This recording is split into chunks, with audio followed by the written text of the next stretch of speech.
Hi everybody, and welcome to the Science and Culture part of Unit 4. Have a look at the pictures and can you guess what we are going to be talking about?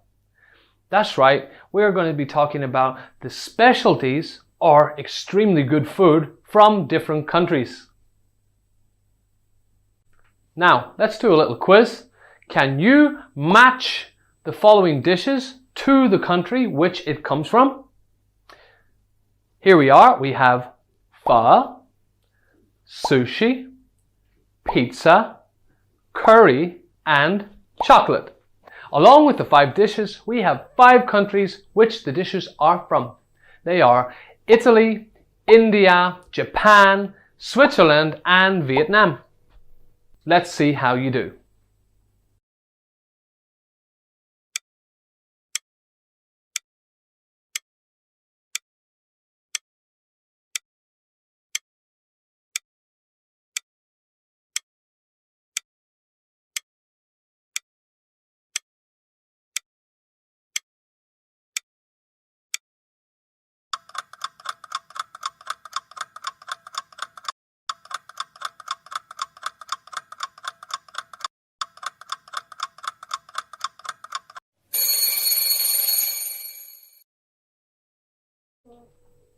Okay, time's up. Let's check our answers. So the first one, of course, is pho, and pho comes from Vietnam. The second one is sushi, and sushi is a Japanese specialty. Number 3, of course, is pizza. Now everybody loves pizza, and pizza is from Italy. Number 4, curry. And curry comes from India. India is very famous for its curries. And the last one is chocolate. And Switzerland is famous for chocolate. And that's it. How did you do, guys? Did you get 5 out of 5? Now, let's talk about pho. Pho is a kind of rice noodle soup, and it is considered the traditional dish of Vietnam. It's also well known around the world. Now, what goes into pho? Well, pho typically consists of noodles, beef, some herbs, and vegetables. One of the most important things about pho is the broth, which is the soup itself. Now, the soup is made from cow bones which are simmered for a long time. This technique gives pho its unbelievable and aromatic flavor. Now, next is sushi. Sushi, of course, comes from Japan. And what goes into sushi? Well, sushi is made with seafood and cooked rice and seaweed. And the cooked rice is always mixed with vinegar. That's what gives it its unique flavor. The seafood is sliced and put on the rice. And what's important to remember is that the seafood is often raw. Raw means uncooked. Sushi is often served with soy sauce, wasabi, or pickled ginger. Now, let's talk about pizza. Now, there are many kinds of pizza and many kinds of flavors. A basic pizza is made with wheat, and it's like a thin, flat, round bread. The toppings include cheese, tomatoes, meat, or fish. After this, the pizza is then put into an oven and cooked at a high temperature. Okay guys, now it's curry. And curry, of course, comes from India. There are many different types of curry. People can put chicken or fish together with vegetables in a curry, or they can just cook a curry with vegetables only. Now, Indian people like to use many different types of spices to make only one curry.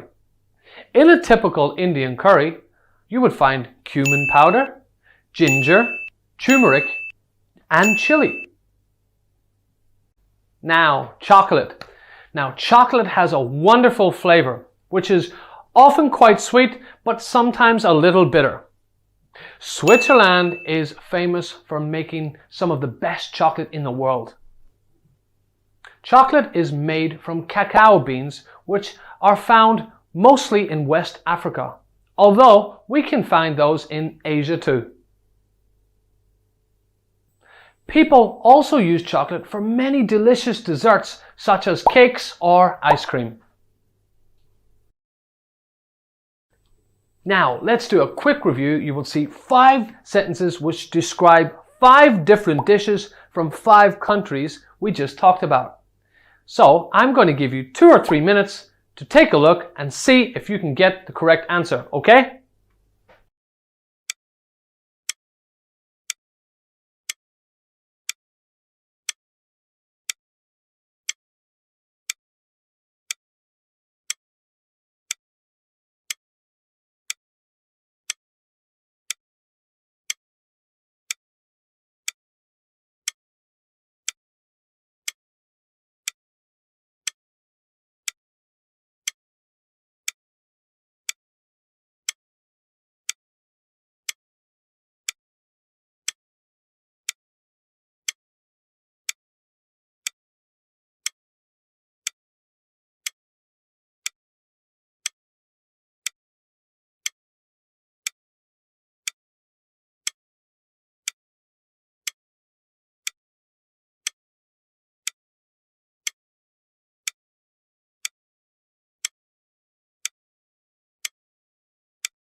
Alright guys, let's take a little look and see how you did with your answers. Number 1, of course, is curry from India.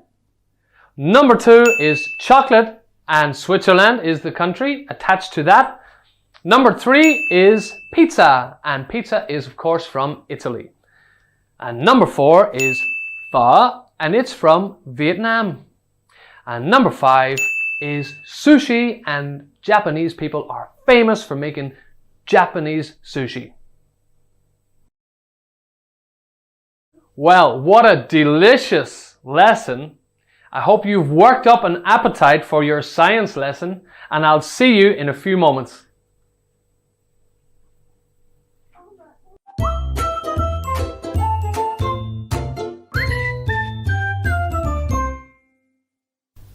Hi guys, and welcome to the science part of Culture and Science.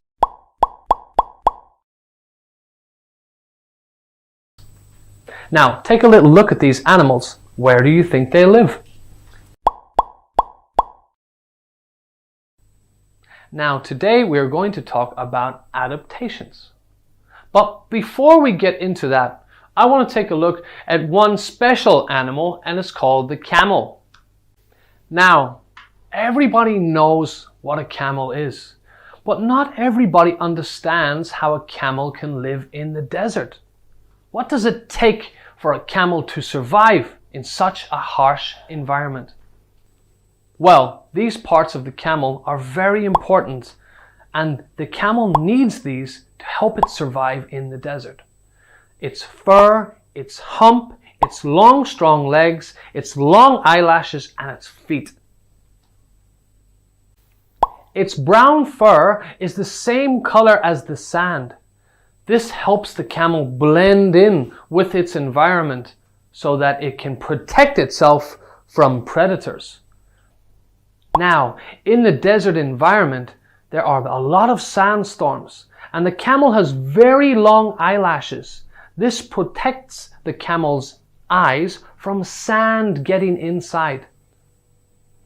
The hump. The hump is a big lump of fat on the camel's back. And in this hump, the camel carries fat to keep it alive in the desert in difficult months where it can't find any food. Finally, the camel has got 4 strong legs and 4 big feet. The legs help support the weight of the camel, and the 4 big feet help the camel walk more easily across the desert ground. So you can now see why animals have the features that they do. You can see that the camel needs those things to survive in such a harsh environment like the desert. Now, what do we have here? That's right, we have 2 different kinds of bears with 2 different kinds of furs, and they live in 2 different environments. Now, they are both bears, but they've had to adapt in different ways to survive. Now, let's take a little look at what the polar bear uses and what the brown bear uses to survive in their own environments. Now, do you know anything about their living environment? Do you know anything about what they eat? Clearly, these animals live in 2 different environments, and the brown bears get to eat a lot of different kinds of food. Now, please take a look at this information and try to read it carefully.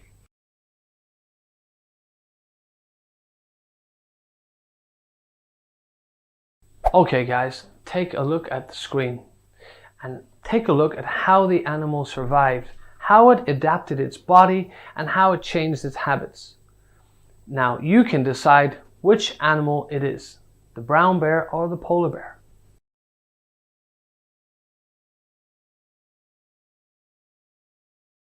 Now the first adaptation, of course, belongs to the polar bear. Now the polar bear can be found in the Arctic, and the temperature in this area is always below freezing. In order to keep warm in such a harsh climate, the polar bears have got thick fur. In fact, they even have fur on their paws to keep their feet warm. The second adaptation, of course, belongs to the brown bear. Now, the brown bear isn't found in the Arctic, but it's found in northern forests, where there are 4 seasons. Now, because there isn't a lot of food in the winter times, the bear shouldn't go hunting for food, because if it doesn't find anything to eat, it could die. The bear knows this, so in these cases, the bear goes to sleep for quite a long time and wakes up in the springtime when there is more food to hunt and it's easier for the bear to survive. Now, the third adaptation occurs both for polar bears and brown bears. It's to do with the color of their fur. Polar bears' fur is white, whereas brown bears are brown. Polar bears' fur is white because it can blend in with their snowy environment. And brown bears' fur is brown so that it can blend in with the many tree trunks in the forest in which they live. Now, the 4th and 5th adaptation is quite easy, right? So, the polar bear lives in the Arctic, which is quite an icy environment. There isn't a lot going on, and there isn't a lot of food to choose from for the polar bear. But the polar bear's favorite food are seals. Polar bear eats a lot of seals. On the other hand, the brown bear, which lives in the forest, has more food to choose from. The brown bear can eat small animals, plants, fruits, and nuts. Sometimes the brown bear even likes to go fishing. The brown bear's favorite fish is salmon, and it often catches it by the riverside. Now that has taken us to the end of our lesson. Now we've looked at the camel, the brown bear and the polar bear, and the changes and the adaptations that those animals had to make in order to survive in their environments. That's all for today, and I'll see you again. Goodbye.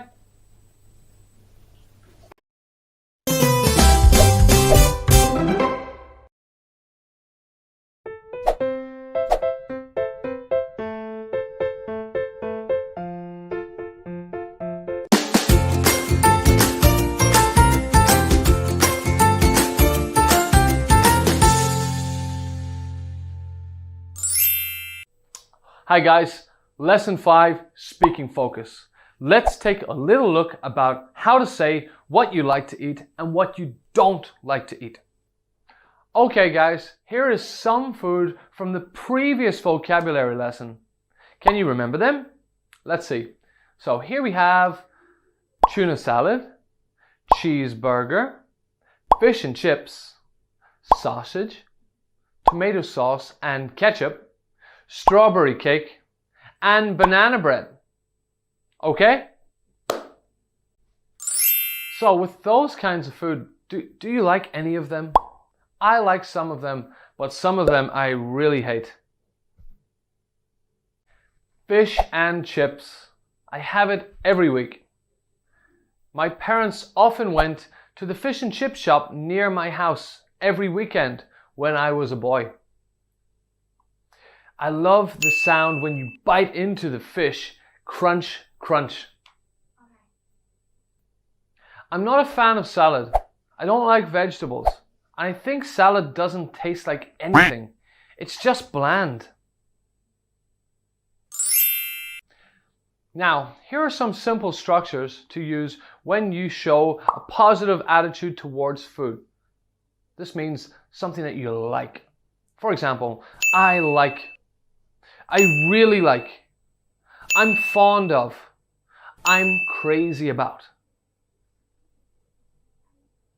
On the other hand, to show a negative attitude towards food which you don't like, you can say things like, I'm not a fan of, I'm not too fond of, I'm not really crazy about, I hate. Okay, so that's how to say things that we like and things that we don't like. Now, let's take a little listen to Michael. He's going to talk about the food that he likes and some food that he doesn't like. Hi, I'm Michael. I'm not a fan of fish because it smells funny. My sister likes fruit, but I'm not fond of them. Both of us are crazy about ice cream and chocolate cakes. I really like pancakes, but I hate hamburgers. So here Michael says that he doesn't like fish, and he gives a specific reason why he doesn't like it. He also uses the phrase I'm not a fan of when he talks about something which he dislikes. Then he mentions his sister who likes fruit, which he doesn't like. He uses another simple structure saying, I'm not fond of. Now, Michael and his sister both like ice cream and chocolate cake. So he used another structure to say, we are both crazy about. Finally, he said, I really like pancakes, but I hate hamburgers. Okay, guys, let's see if you can use those structures which we've learned correctly. I would like you to put the correct expression in the blank space. I'm going to give you a minute or two to do this, and then I'll come back and check your answers. Okay?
Now, here are the answers for those expressions. So number 1, the answer is B. Lily is not a fan of B. Lily is not a fan of oranges. Number 2, look at the children here. They're very happily eating their ice cream, which means they like it. So the correct expression is are fond of. The children are fond of eating ice cream. Number 3, look at the man here. He doesn't really look too happy, right? So he's not really enjoying that salad, is he? So the answer is A, isn't fond of. The man isn't fond of eating salad. And finally, number 4, yes, this woman looks very happy. She looks like she's really enjoying her fish and chips. So we can say she really likes fish and chips. Or the woman really likes eating fish and chips. And the answer is B. Okay guys, that's the end of the lesson. We've just taken a look at how to use some expressions when we give our feelings towards food. For example, I'm fond of pizza, or I hate fish. I hope you can now use some of these expressions in the future to talk about how you feel about certain kinds of food. That's all for today. Goodbye guys.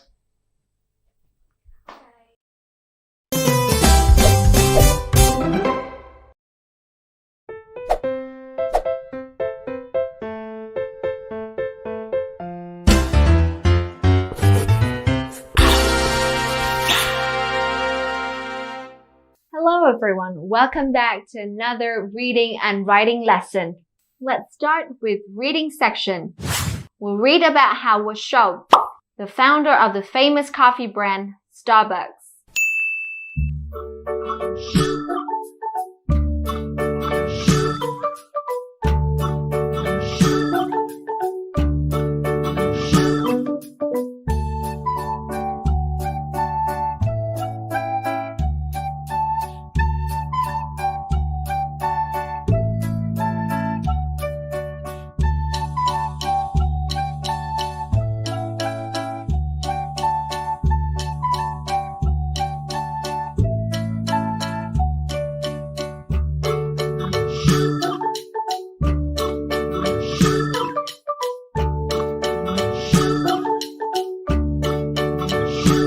In this part, there is a question and 3 options for the answer. The information in each option will appear in the text, but there is only one correct answer. The information for question 1 will be in the first paragraph of the text. First, you should circle the key information in the question and the 3 options.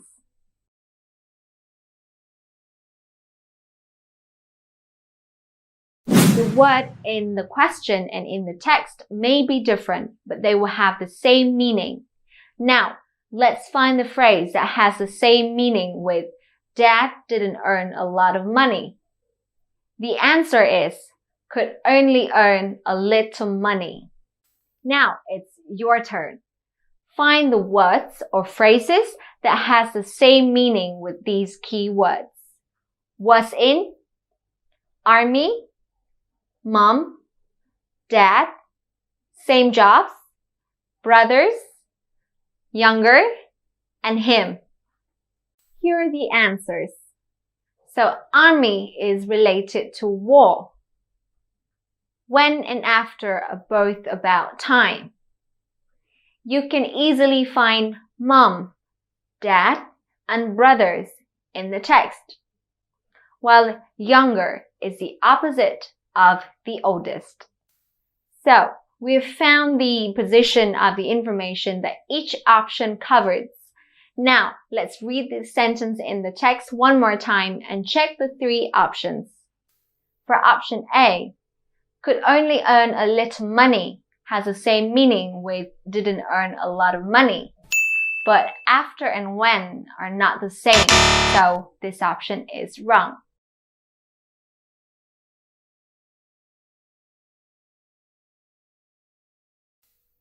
For option B, we don't know the job Howard's parents did, So this is a wrong answer because there's no information about it.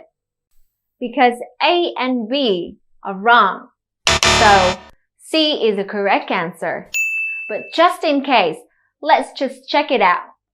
So Howard is the oldest brother. So his brothers are younger. So this is correct. Now look, in order to do reading part 3, you should follow these tips. Number 1, look for keywords in the questions.